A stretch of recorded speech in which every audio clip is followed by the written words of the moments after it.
আজ সারাদিন সেনাবাহিনী ও হাসনাত নাহিদরা মুখোমুখি। এটা হতে পারে সেনাবাহিনীর মুখোমুখি কোন পাবলিক, কোন রাজনৈতিক দল, কারণ সেনাবাহিনী তো আমাদের সার্বভৌমত্বের প্রতীক। পার্টির সভাপতি নাহিদ এক জায়গায় গেলে পরে, কালকে এখানে গেছিল মার খায় আসছে, হাসনাত এখানে গেছিল মার খায়, এই যে মারামারি ধরাধরি চলছে, এইটা মনে হয় ওই যে বস্তি বা ওই যে হকার্স মার্কেটের শ্রমিক রাজনীতি, এই শ্রমিক রাজনীতির অংশ হিসাবে তারা এই কাজগুলো করছে। আমাদের সার্বভৌমত্বের প্রতীক হইল সেনাবাহিনী। কাজে সেনাবাহিনীর মুখোমুখি দাঁড়ায় এবং এই ছেলেরা যে ধরনের কথাগুলো বলল, আমার কাছে মনে হয় আল্লাহ গো, আমরা তো তাদের বয়সের ছিলাম, এমনকি আমরা কিন্তু যুদ্ধ করে আসা হাজার হাজার মুক্তিযোদ্ধা যারা একসময় ছাত্র রাজনীতি করতাম। আমি যখন ছাত্র রাজনীতি করতাম তখন একটা ডিস্ট্রিক্টের প্রেসিডেন্ট সেক্রেটারি আমার পাস হয়ে গেছে, আমার বয়স তখন 23 বছর 9 মাস। আমি তো ট্রাক দিয়ে অস্ত্র জমা দিছি, ডিসি অফিসে ট্রাক দিয়ে শত শত অস্ত্র জমা দিছি, দিয়েই আমি ঢাকা বিশ্ববিদ্যালয়ে আসছি আবার লেখাপড়া করার জন্য। কলেজ এই ইউনিভার্সিটি ক্লাসে গেছি, অধ্যাপিকা নাজমা চৌধুরীর মতো মহিয়সী মহিলা ছিলেন আমাদের শিক্ষিকা, আমাদের প্রফেসর। জাতীয় অধ্যাপক আব্দুর রাজ্জাক, বিশ্ববিখ্যাত ব্যক্তি যারা আমাদের শিক্ষক ছিলেন, তাদের পায়ের কাছে বসে জ্ঞান অর্জন করার চেষ্টা করেছি, কিন্তু কোনোদিন তো বলি নাই যে আমাদেরকে রাষ্ট্রের কিছু ক্ষমতা দাও, আমরা যেহেতু যুদ্ধ করছি। কিন্তু এই ছেলেদেরকে কি পাইল আমি বুঝলাম না। 1 মাস আন্দোলন করে তারা মন্ত্রিত্ব নিল, তারা রাজনৈতিক দল করলো, আবার ছাত্র রাজনীতির নামে তারা সমস্ত জায়গাতে গিয়ে লাল কার্পেট সম্বর্ধনা নেয়।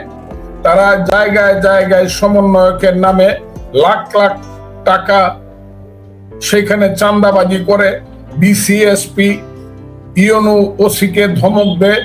এই যে দেশটা চলছে এবং তার বিরোধিতা কেউ করলে পরে তার বাড়ি ঘরে আক্রমণ করে মব সৃষ্টি করে, এবং মবের একটা পর্যায়ে এমন একটা জায়গাতে গেল, 5ই ফেব্রুয়ারিতে এমন ঘটনা বাংলাদেশে ঘটলো যেটা পৃথিবীর ইতিহাসে ঘটা উচিত ছিল না। পৃথিবীর 800 কোটি মানুষ দেখলো আমরা কত বড় অকৃতজ্ঞ জাতি। 5ই ফেব্রুয়ারি আমরা কত বড় অকৃতজ্ঞ জাতি, এটা আমি কিন্তু এটা জমা রাখলাম। As Fazlur Rahman, as a freedom fighter, as a human being, as a lawyer of supreme court, না আমি বাংলাদেশের সিনিয়র লয়ার হিসাবে ওই 5ই ফেব্রুয়ারির ঘটনাটা আমি বলতে চাই না। বলবো যেদিন, সেদিন কিন্তু সব শেষ হয়ে যাবে, সেদিন বলা হবে। 5ই ফেব্রুয়ারির 32 নম্বরের ঘটনাটা আমি আর আজকে বলতে চাই না। তারপরে যা হলো, এই দেশের সমস্ত মুক্তিযোদ্ধার স্কাল্পচার ভেঙে দেওয়া হলো। এই দেশে শেষ পর্যন্ত 7 জন বীর শ্রেষ্ঠ, তাদের কালচারগুলো, ভাস্কর্যগুলো মাটিতে জানেন, আজকে বঙ্গবন্ধু সহ 400 রাজনীতিবিদের, মুক্তিযোদ্ধাদের খেতাবিটা কেড়ে নেওয়া হয়েছে। আমি তো জানি, আমি বললাম তো এই কথাটা আমি রেখে দিলাম এই কারণে, this time is coming, then the time will come when I will answer in time. আমি ফজলুর রহমান যদি বেঁচে থাকি, যে জিনিসটা আমি এটা আজকে বলবো না, কারণ দেশের যে অবস্থা, এই অবস্থায় দাঁড়িয়ে আজকে কি হবে আমি জানি না। আপনি তো বসে আছেন অনেক দূরে, আপনাকে এই কারণে সালাম জানাচ্ছি, সেলুট জানাচ্ছি। আপনি আমার বোনের মতো, যদিও আপনি অনুযোগ প্রতিম বোন আমার। আমি আপনাদেরকে বলি, আপনারা এত দূর থেকে নিজেরা চিন্তা করেন। আমার কিন্তু এই গত 2 মাস যাবত রাতে কোনো ঘুম হয় না, আপনি বিশ্বাস করবেন না। আমি গত 7 মাস ধরে ঘুমাতে পারি না। আপনারা বলতে পারেন আমরা দূরে আছি, হয়তো আমি এই দেশে ফেব্রুয়ারি মাসের পর থেকে আমার কোনো ঘুম হয় না। এই দেশটা কেন আমরা সৃষ্টি করতে না? এই দেশটা তো আমাদের দেশ না, এই দেশটা তো মুক্তিযোদ্ধাদের দেশ না, এই দেশটা গণতন্ত্রের দেশ না, মানুষের কোনো দেশ না, হিউম্যান বিইং এর কোনো দেশ না। এটা তো হলো এই দেশের হিজবুত তাহরির, জঙ্গিবাদীদের এই দেশটা তো হলো অমানুষদের দেশ। এই দেশটাতে আমরা বাইচে আছি কিভাবে আমি জানি না। আমি তাই আজকে আপনাকে একটা কথা খুব ক্লিয়ারলি বলি, কি হবে আমি জানি না, তবে আমার ধারণা আল্লাহ সত্য, আল্লাহর পৃথিবী সত্য, আল্লাহর সর্বশ্রেষ্ঠ সৃষ্টি হইল আশরাফুল মখলুকাত মানুষ। যতদিন এই দেশে আশরাফুল মখলুকাত মানুষ থাকবে এই দেশ ভালো হবে। এই দেশ শেষ পর্যন্ত মানুষ জিতবে, মুক্তিযুদ্ধের পক্ষে মানুষ জিতবে, এটা আমি, কারণ মুক্তিযুদ্ধ সত্য এবং সত্যের এবং ন্যায়ের পথে একদিন মুক্তিযুদ্ধ হয়েছিল এই দেশে। ভাই আমাকে কি একটু বলতে পারেন নাকি, যে ধরেন আমরা জানি যে বিএনপি এরই মধ্যে জানিয়ে দিয়েছিল যে তারা মানে তারা ইনক্লুসিভ। আমি আজকে মির্জা ফখরুলের বক্তব্য শুনছিলাম, আমি রিজভী ভাইয়ের বক্তব্য শুনছিলাম, তারা কিন্তু ইনক্লুসিভ রাজনীতির কথাই বলছে। তো এই ছেলেপেলেরা যে এই হাসনাত নাহিদরা আওয়ামী লীগ নিষিদ্ধের দাবি জানাচ্ছে, কারণটা কি এবং আপনারা বিএনপি কি মনে করছেন, যদি আরো একবার একটু স্পষ্ট করতেন।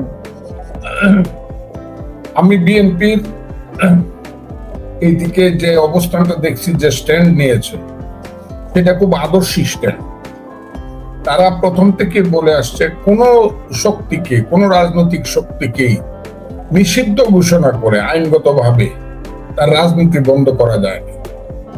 এমনকি যখন জামাত শিবিরের রাজনীতি বা শিবিরের রাজনীতি বন্ধ করে দিয়েছিল, তখনও আমরা এটার প্রতিবাদ করছি যে না, রাজনীতি নিষিদ্ধ করা কোনো সমস্যার সমাধান নয়।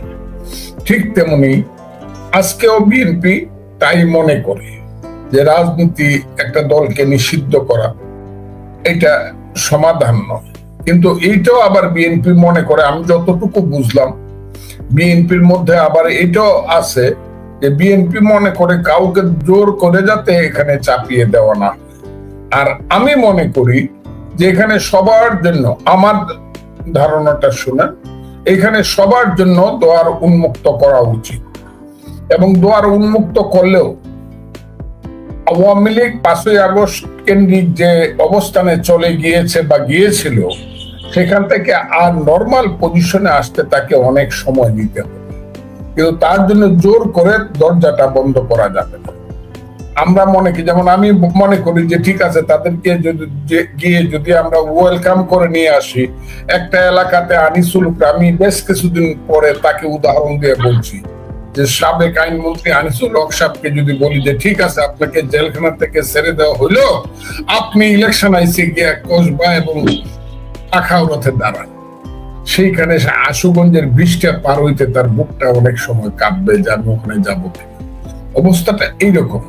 আবার এইরকমও আছে, আমি সবসময় কথাটা বলছি যে আওয়ামী লীগকে যে নিষিদ্ধ করতে চান, আওয়ামী লীগের তো সর্বশেষ 43% ভোট ছিল। সেই 43% ভোট তো বাংলাদেশের প্রায় অর্ধেক। 2008 সনের কথা আমি বলছি, 43% ভোট ছিল। ধরেন 10% ভোট যদি আমি ছেড়ে দিই, তাও তো 30-33% ভোট আওয়ামী লীগের আছে। সেই 30-33% ভোট তো একটা রাজনৈতিক শক্তির জন্য একটা মস্ত বড় ফ্যাক্টর, একটা দেশের জন্য ফ্যাক্টর। এবং এই 30% লোককে বাদ দিয়ে কি এই দেশে আপনি সাধারণ ইলেকশন করবেন? এবং সেই সাধারণ ইলেকশন কি দেশে বিদেশে গ্রহণযোগ্য হবে? আমরা কি এমন একটা জাতি বা দেশ, যে দেশ বা জাতি পৃথিবীর থেকে একদম বিচ্ছিন্ন? আমরা কি মঙ্গল গ্রহে বসবাস করি? আমরা কি ঊর্ধ্বলোকে বসবাস করি, চৌথ আসমানে, যে পৃথিবীতে আর কেউ নাই, শুধু আমরা আছি? সারা পৃথিবী কি দেখছে না এই দেশে 5ই আগস্টের আগে কি হয়েছে এবং 5ই আগস্টের পরে কি হচ্ছে? এখন যদি আমরা আবার বলি যে না, শুধু আমরা আর মামুরা মিলে একটা ইলেকশন করবো আর কাউকে আসতে দেব না, তাহলে সারা পৃথিবী থেকে জিনিসটা গ্রহণযোগ্য হবে? এবং আমাদের শক্তি কি এই লেভেল পর্যন্ত আছে যে লেভেলে আমরা সারা পৃথিবীর সমস্ত ইচ্ছা অনিচ্ছাকে অ্যাভয়েড করে আমরা একটা রাষ্ট্র ব্যবস্থা পরিচালনা বাংলাদেশে থেকে করতে পারবো? যেখানে রোহিঙ্গাকে খাবার দিতে হইলে আমার তাদের হেল্পের উপরে, তাদের সহযোগিতার উপরে প্রত্যেক দিন নির্ভর করতে হয়। যেখানে আমার রাষ্ট্র চালাইতে হইলে প্রতিদিন আমাকে বিদেশের সবকিছুর উপরে নির্ভর করতে হয়। সেইখানে আমরা যদি মনে করি যে শুধু আমরা এই দেশে আমাদের ইচ্ছা মতো রাষ্ট্র চালাবো, পৃথিবীর কোনো কথা শুনবো না, তাহলে পৃথিবী তো আমাদেরকে বিচ্ছিন্ন করে দিতে পারে। এবং আমি মনে করি বাংলাদেশ সেনাবাহিনী হোক আর বাংলাদেশের সুস্থ মানুষ হোক, সুস্থ মানুষের চিন্তা হলো আমরা পৃথিবীকে ছাড়া বাঁচতে পারবো না। আমাদের পৃথিবীতে এখন যে অবস্থা আছে, আমেরিকা, ইউরোপীয় ইউনিয়ন, রাশিয়া, ইন্ডিয়া, চীন, সমস্ত পৃথিবীকে ধরেই আমি কথাটা বলছি, মধ্যপ্রাচ্য সবকিছুকে ধরেই আমরা বলছি যে আমরা বিচ্ছিন্নভাবে বসবাস করতে পারবো না। এবং সেই পরিকল্পনাকে বাদ দিয়ে সামরিক বাহিনী বলেন, শুধু সামরিক বাহিনী তো হলো আমাদের মুক্তিযুদ্ধের বা আমাদের সার্বভৌমত্বের প্রতীক। তারা আমাদের ইচ্ছা এবং পৃথিবীর ইচ্ছাটাকে প্রতিফলন ঘটায়। এই যে প্রধান সেনাপতি জনাব ওয়াকারুজ্জামান, উনার মুখ দিয়ে কথাটা উনি বলতেছে, এটা তো উনার কথা না, এটা তো উনার কথা না, এটা উনি জাতিসংঘের কথা, এটা আমেরিকার কথা, এটা দক্ষিণ আফ্রিকার কথা, এটা আমার শান্তি বাহিনী যে গেছে সারা পৃথিবী ব্যাপী বাংলাদেশের গরিব মানুষের সন্তানেরা শান্তি রক্ষা করে, বাংলাদেশে যে বৈদেশিক মুদ্রা আমদানি করে বা নিয়ে আসে, নিজের পেট চালায়, বাংলাদেশকে চালায়, উনি তো তাদের সবার মুখপাত্র হিসেবে কথা বলতেছে। কিন্তু স্যার যে ওই যে হাসনাত এবং নাহিদরা যে কথাটা বলতেছে, এইটা তো মনে হইতেছে যে উনার সঙ্গে তাদের ব্যক্তিগত একটা যুদ্ধ হইতেছে বা সেনাবাহিনীর বিরুদ্ধে তারা বিদ্রোহ ঘোষণা করতেছে, যেটা আমাদের সার্বভৌমত্ব বিরোধী। কথাটা খুব ক্লিয়ার, কারণ তারা তো সারা পৃথিবীর বাস্তব অবস্থাটা বুঝে কথাটা বলতেছে। আমাদের সার্বভৌমত্বের প্রতীক যারা, তারা এই জায়গাতে আমাদেরকে বুঝতে হবে। এখন আবার দেখতেছি একজন বলছিল আওয়ামী লীগকে মাফ করে দিলাম, প্রথম খুব সমালোচনা হয়েছিল একটি দলের সভাপতি বা আমির। আজকে আবার উনি দেখলাম কিছু কথা বললেন, সব কথা আমি ধরবো না। উনি বললেন যে 54 বছর আগে কি এই কারণেই আমরা মুক্তিযুদ্ধ করছিলাম। উনি কবে কবে মুক্তিযুদ্ধ করছিল? কবে